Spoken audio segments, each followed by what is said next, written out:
Well, hello there everyone, my name is Amy, this is the Opinionated Woman, and welcome to Crafty Reads, the series where I craft something and we talk about the last 5 books that I've read.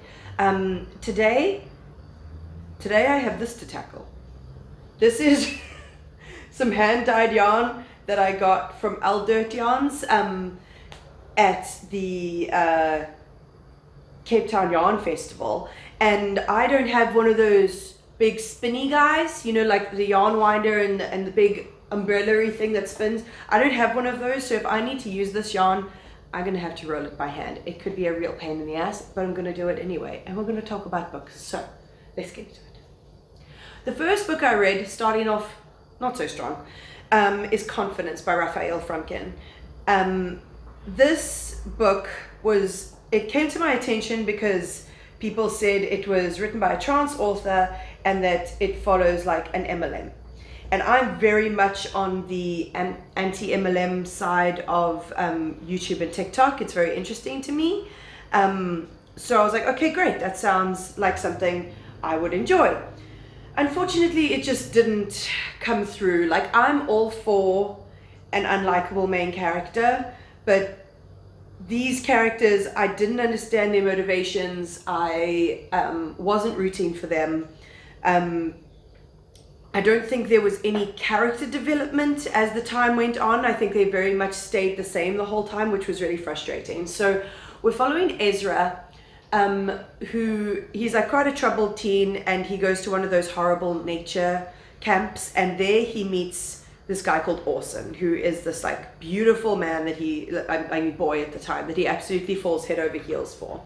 And they keep in contact, and then when they become adults, they sort of link up and they start finding different ways to scam people. And the one scam that they come up with is called New Life, and this process called synthesis, which is a completely made up process that doesn't do anything at all, but they are managing to convince people that it's real, convince investors to invest in it. They've got like this little headset, which is really nothing but a plastic headset with magnets in it, that they end up patenting, and so they start creating this like cult-like MLM type of structure. And the whole time Ezra is absolutely besotted with Orson. I feel like if he wasn't in love with him, he wouldn't have followed as much as he did, but I don't get the attraction of Orson very much. We didn't see as much interpersonal connection between them as I would have wanted. And there is, as I said, no development in their characters. Like, I thought maybe Ezra would finally sort of stand up to Orson and, you know, change his ways. But right at the beginning of the book, we're introduced to the fact that they're in prison and they're preaching this whole new life thing in the prison. So we know that even though they do get caught, they are still on with the scam the whole time, and this time to more vulnerable people like the people in the jail. So yeah, it just didn't work for me. I'm sure this worked for for other people. I have heard it recommended quite a lot, and I do like to find new trans authors, but yeah, unfortunately this one was not a hit for me. Then I read The Fraud by Zadie Smith. This is how much I wound. This tiny ball. Isn't this colorway absolutely gorgeous? This is how it looks in the hank. I'm making a sweater. I can't wait. It's upside down. Oh, by the way, today's plant is in my Dieffenbachia Amy, which is looking beautiful. My sibling looked after it for me while I was in the UK. And we have Sacred Space from Oko Life in the diffuser today. It's like a rosemary and frankincense. It's so delicious. Anyway, then I read The Fraud by Zadie Smith. I was going to the UK and I was like, okay, I don't think I have time to finish a book completely by the time I leave, and I don't want to take a half-read book with me. I wanted to get a book at the airport, which is in this wrap-up as well. If you want to see the books that I got in the UK, there will be a haul video coming soon, so subscribe if you want to see that. And along with all my UK vlogs, I've got some really fun UK vlogs that, like, some of them I've edited, some of them I haven't, and I'm just like so excited to share them with you. But I decided to read The Fraud by Zadie Smith. This is a historical fiction novel set in 1873, and we're following 2 different characters. So the first character is Eliza Touche. She's a housekeeper, she's Scottish, and she's related to the man that she is housekeeping for. He's like quite a famous writer, though she She kind of is dubious about his talent. He's friends with like Charles Dickens and a bunch of other really reputable writers, and I think this is based loosely around a real life occurrence, and she sort of just gets embroiled in his life, his wives, multiple wives, his over the years, his many children, and she just sort of keeps house for him and carries on along her merry way. And then we're following Andrew Bogle, who is from Jamaica. He was born as an enslaved person, and then worked on a plantation, and then was finally brought from Jamaica to the UK with the guy that he was working for at the time. And he ends up being like a little bit more higher up in society in that kind of way, especially for a black man in the 1800s. You know, that was quite a big deal. So the two characters, where's this yarn gone? Oh my God. This is gonna be a shit show. Oh no. So they sort of, Bogle and Eliza get introduced to one another because of this trial that has got London absolutely up in arms. So there's this presumably like low class looking man who has now claimed that he is a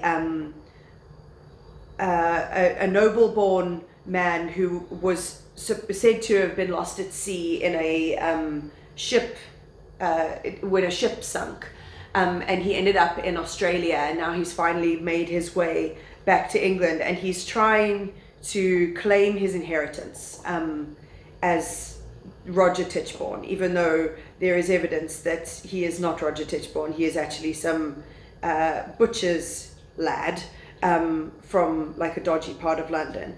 But this trial is really like captured the hearts of everyone in the area, and there's all this discussion about whether he is who he says he is, and Bogle is one of the main witnesses that comes and testifies to say that he is the man he says he is.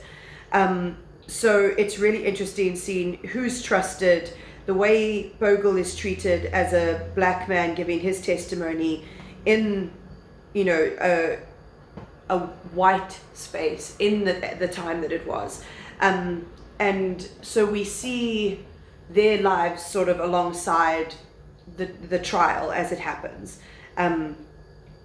So yeah, it's kind of hard to describe exactly what it was like following, because there's a lot of like interpersonal relationships and stuff like that. I enjoyed it. I love a historical fiction, especially one that spans different areas and different time frames and things like that, because part of this did take place in Jamaica. So I did enjoy that, but I don't feel like this one is going to stick with me in the way that some other historical fictions have stuck with me. And then the book that I bought at the airport, and that's Still Life by Sarah Winman. I always seem to pick up something gay at the airport.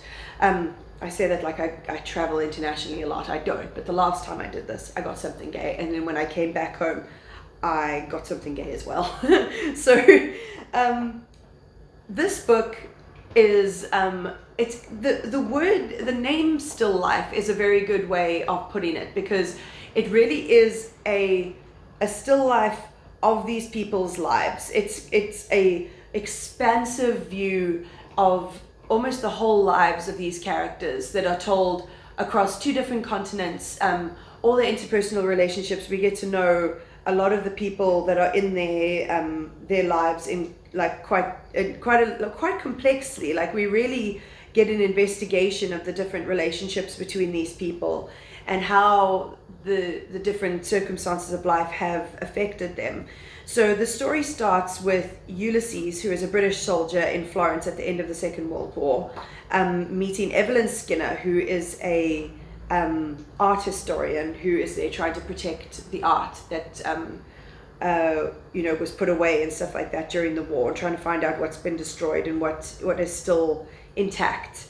And they meet and they get like quite a strong connection, not romantically. Evelyn is a lesbian, but it's a significant person that they meet in quite a intense time, and then they go their separate ways back to England. And Ulysses goes back to the pub that he was working at before the war. He gets his job back. You know, his friend Cole runs the pub. His friend Cress is always there. Pete, the piano man, and the woman Peg that he married, who has, while he's been away, fallen pregnant with the child of a American serviceman. So their relationship is kind of complicated, and that's one that's explored quite a lot throughout the story, which I found very interesting. But Ulysses basically gets an unexpected inheritance, which sends him off to live in Florence, and he takes some of his friends with him, along with their parrot. Sneaks that across the border into Florence, and they start their life living as British immigrants on a piazza, and it's just absolutely wonderful. It's so rich and detailed. We're not following one particular event. It's not very fast paced, which I really like. I don't need to have like heavy plots. Like I'm much more interested in, look at this, Jesus Christ, in the interpersonal relationship of these different characters. And I think Sarah Winman does that really well. And it's also great that they keep this connection between Ulysses and Evelyn until they finally find each other again. And it shows their lives as they mature and get older and fall in love and fall out of love. And it's just really beautifully done. It was a great book to read on the plane, and I enjoyed it thoroughly. Then I picked up My Favorite Mistake by Marian Keyes. Marian Keyes has always been one of those women's fiction writers that I really enjoy. Women's fiction is such a stupid name, but anyway. Her books basically, like, yes, you could classify them under romance, but there's about so much more than romance. Like, she's an addict. She's from a very, very large, chaotic family, and that really comes through in her novels, which I really enjoyed. And also her characters are older, like they're going through HRT and stuff like that, which is really nice to read, especially like a romance novel that is from the perspective of someone that's not in their 20s. As someone who's in my mid-30s now, I do appreciate seeing characters that aren't, just finding their first love or just like exploring who they are and stuff like that. They're really having more crises like that happen later on in life, because everyone thinks like you get to a certain age and you've got everything sorted out, and that's absolutely not how life works for a lot of people. It certainly didn't work like that for me. So that is what Marian Keyes is really good at. So in this book, we're following Anna Walsh, who's part of the Walsh family, which features in a lot of Marian Keyes' books. And Anna's original book was Anybody Out There, and it like followed her just after her husband has been killed in a car accident. And here she's with the man that she ended up with at the end of that book. And it's been the pandemic, and she sort of had a pandemic epiphany of like, I need to change my whole life. I need to move. I need to change my relationship. I need to change my job. She's like really feeling stuck, and like she needs something to give. So she breaks up with her boyfriend, and she moves back to Ireland, quits her job and moves back to Ireland. And she works in PR. So she quite quickly, so she works in PR. So she kind of wants to get a job still in PR, but not in beauty PR like she was getting before, much to the despair of her sisters, who used to get a bunch of free samples all the time. So her sister Rachel has a friend who is building a retreat in like a more remote Irish village. And the locals are not very happy about this retreat happening. So the friend asks Anna to go and stay there and do some like damage control and try and placate the locals when it comes to what their plans are for this resort and all of that. So she goes, and we meet a whole cast of absolutely hilarious characters. As with all Marian Keyes' book, her secondary characters are very rich. not in money, they're rich in, like, they're deep characters that you get a lot of character from. Like, they're not just like side characters to assist with the main character. Like, they stand very well on their own, which I really enjoyed. So she finds out that through working for this friend, she is going to need to work with a man from her past called Joey, known as Narky Joey back in the day. And they have a history, but we don't get told it right away. Marian Keyes is very good at giving you little droplets of info, and then changing between the present day and looking back in the past, so that we can slowly but surely figure out, like, why her and Joey are so tense, what happened with her best friend that she doesn't seem to have contact with anymore, and have them slowly work out all of these details from the past. And it was really well done. It was very interesting. It was so funny. I had a good old giggle, and yeah, a Marian Keyes classic. Then another book that I bought while I was in the UK, and that my favorite mistake was one that my mom had read, and then I read it while I was there, and I didn't bring it back because it was a big old thick hardcover, and I did not have the space. So then I read Only on the Weekends by Dean Atta. This is the author of Black Flamingo, which was absolutely spectacular. It is a book written in verse. This is also written in verse, and I am a lot a bit intimidated by poetry. I just feel like I'm losing half of the meaning because I'm not understanding, kind of thing. But books written in verse read just like a usual narrative. It's just got a bit more lyricism to it, and rhythm and flow within the prose itself. And like, this book is thick, right? But the average page will look like that. So you're not getting like crazy thick chunks of text, but he managed to get so much across in these few words. I just find it really impressive.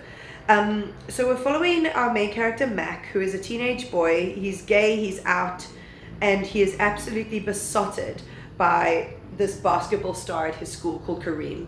They call him Kay.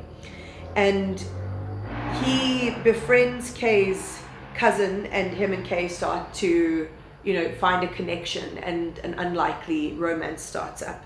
Kay is still very much in the closet, not comfortable with outwardly showing affection and things like that. Like, he's really threatened by the prospect of people finding out about him because, like, of the expectations of, the sports star and the jock. Like, him being queer does not really fit in with that narrative. And that really does affect Mac. But as their connection is sort of growing, his dad, who's a director, all of a sudden springs it on him that he is going to film a movie with this trans star called Finley and tell his story. But the catch is they're going to film this in Edinburgh.